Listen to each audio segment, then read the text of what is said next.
तो सरकारी महकमों में भ्रष्टाचार किस कदर पसरा हुआ है उसकी वानगी तो आपने देख ली, लेकिन अब आपको इसका असर देखना चाहिए।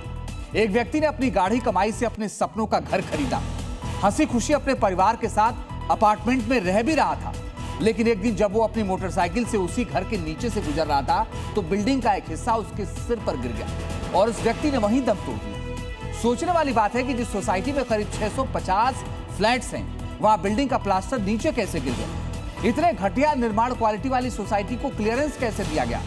जब ये सोसाइटी बन रही थी तब अथॉरिटी कहां थी? क्या निर्माण सामग्री की जांच की गई थी? और अब जब यह हादसा हुआ तो इसकी जवाबदेही किसकी है?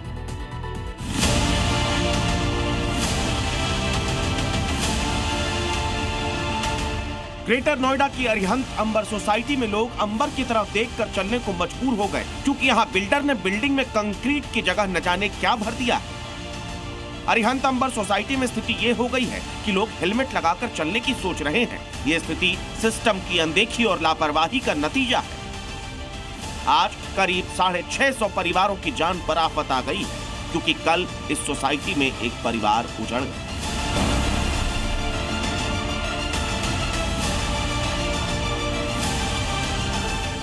अरिहंत अंबर सोसाइटी के टावर डी में रहने वाले 46 वर्षीय विकास चावला हमेशा की तरह अपनी बाइक से मार्केट जाने के लिए निकले।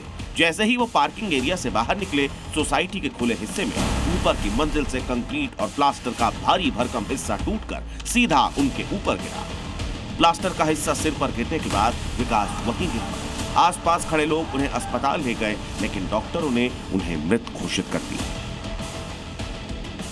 बताया जा रहा है कि सोसाइटी में प्लास्टर गिरने की ये कोई पहली घटना नहीं है। सोसाइटी के लोगों का कहना है कि टावरों की बाहरी दीवारों और छज्जों से प्लास्टर गिरने के कई मामले सामने आ चुके हैं, लेकिन बिल्डर, प्रबंधन और मेंटेनेंस एजेंसी ने इस पर अभी तक कोई एक्शन नहीं दी। हर बार शिकायत को अनसुना अनदेखा कर दिया गया। हमने 2022 से बिल्डर के अगेंस्ट लड़ाई चालू किया था कि प्लास्टर की हालत ठीक नहीं है। मेरे एरिया की प्रेशर से इन्होंने क्रेडल लगाया, बट वो नाम का क्रेडल लगा हुआ है। 8 महीने से क्रेडल लगा है, कोई काम नहीं हुआ है। अब बहुत मुमकिन है कि सोसाइटी का कंस्ट्रक्शन ऑडिट हो जाए, बाहरी दीवारों की मरम्मत कर दी जाए, लेकिन बड़ा सवाल यही है कि सिस्टम की मरम्मत कौन करेगा? इस सवाल का जवाब जानने से पहले आपको ये जानना चाहिए कि विकास चावला की मौत का असली जिम्मेदार किसे माना जाए। रेरा के नियमों के अनुसार सोसाइटी में पोजीशन देने के बाद पहले 5 साल तक स्ट्रक्चरल डिफेक्ट की जिम्मेदारी सीधे तौर पर बिल्डर की होती है। ऐसे में यह जांच का विषय है कि अरिहंत अंबर सोसाइटी में पोजीशन कितने साल पहले मिला था। जांच के दायरे में सोसाइटी की मेंटेनेंस कंपनी भी आनी चाहिए, क्योंकि बिल्डिंग की मरम्मत न कराना और निवासियों की सुरक्षा को खतरे में डालना एक आपराधिक लापरवाही। जांच के दायरे में आज वो सरकारी अधिकारी भी आने चाहिए जिन्होंने इस सोसाइटी को क्लियरेंस दी, जिनके पास इस बात को जांचने की जिम्मेदारी थी कि बिल्डिंग को तय मानकों के साथ बनाया जा रहा है या नहीं।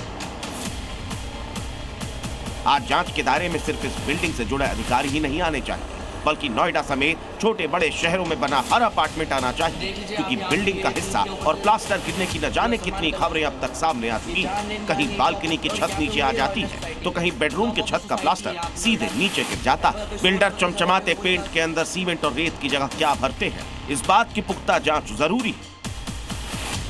ग्रेटर नोएडा के सेक्टर 1 में एक ऐसी घटना सामने आई है जहां 46 साल के एक शख्स की दर्दनाक मौत हो गई, और मौत ऐसी हुई कि प्लास्टर जो है 19 माले से आकर के बाइक पर चल रहे जो चावला हैं उनके सर पर गिरता है। उसके बाद में उनकी वही मौत हो जाती है।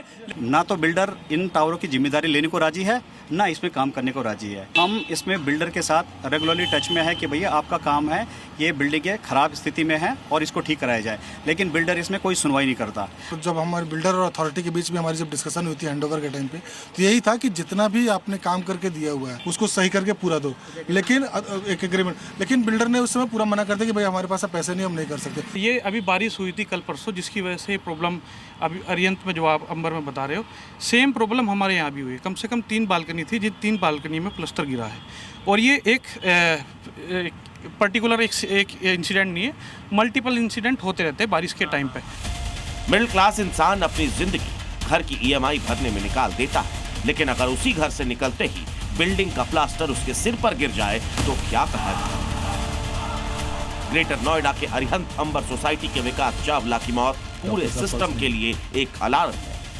अगर आज नोएडा अथॉरिटी और सरकार ने बिल्डरों की इस जानलेवा लापरवाही पर कड़ा एक्शन नहीं लिया तो कल ये उखड़ता प्लास्टर किसी और के घर का चिराग बुझा देगा। ग्रेटर नोएडा से नीरज गौड़ के साथ ब्यूरो रिपोर्ट, ज़ी मीडिया।